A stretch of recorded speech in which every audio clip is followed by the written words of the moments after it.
Yo, what's up mga kachukul? Nandito naman tayo ngayon sa time zone. Tuturuan ko kayo ng panibagong game hack dito sa kanilang Magician's Wheel. 10,000! So, paano ba ang gagawin para makuha mo yung bonus nila? Ayun, no?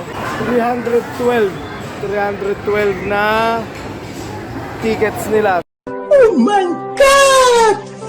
Wow! Ang una nyong gagawin, swipe mo yung card mo ng pabaliktad, yun ang una, para mag-e-error siya. 3 ulit yun. 3 ulit mo iswaswipe ng pabaliktad.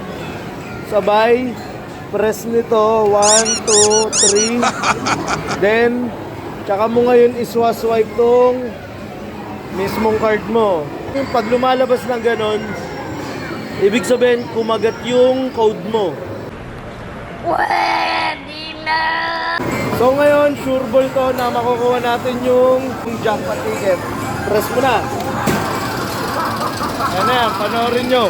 No look. Yan nyo.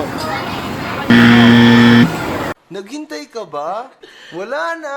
It's a prank. Siguro sa susunod, gagana na.